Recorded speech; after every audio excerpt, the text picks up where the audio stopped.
Pemirsa, TPS tempat pembuangan sampah Monang Maning akan ditutup mulai tanggal 1 Maret 2025.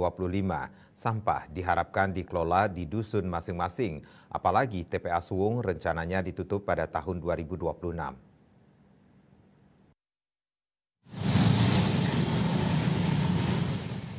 Penutupan TPS Monang Maning tersebut berdasarkan spanduk yang terpampang di tiang bangunan TPS Monang Maning.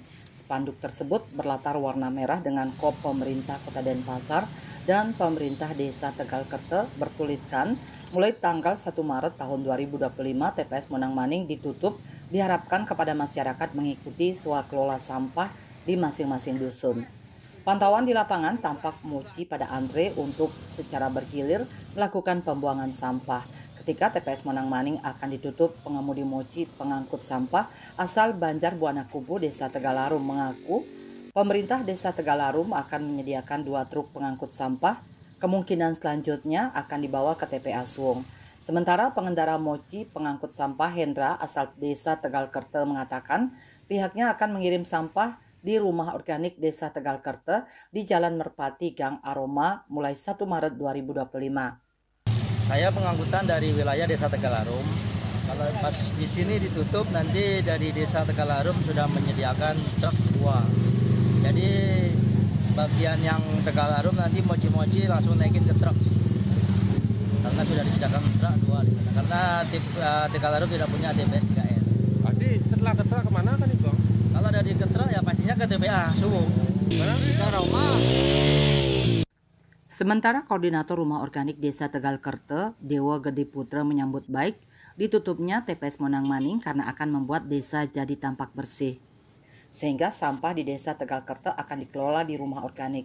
Pengangkutan sampahnya mengikuti jadwal pemerintah Kota Denpasar. Dengan ditutupnya depo, kemungkinan itu berpengaruh ke desa.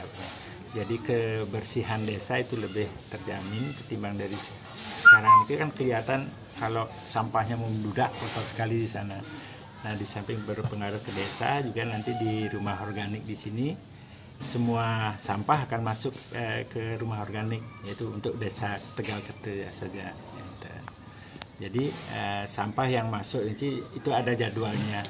Seperti jadwal di kota itu kan Senin itu organik, Selasa anorganik, Rabu Kamis itu organik. Nah, kita sesuaikan dengan jadwal daripada kota. Dalam rumah organik ini mempekerjakan 6 orang tenaga untuk memproses sampah rumah tangga menjadi pupuk kompos. Namun menurut manajer rumah organik Ketut Suke mengaku kendala di rumah organik ini adalah terkait pemasaran pupuk kompos sehingga pupuk masih menumpuk di gudang penyimpanan. Indrawan, Bali TV.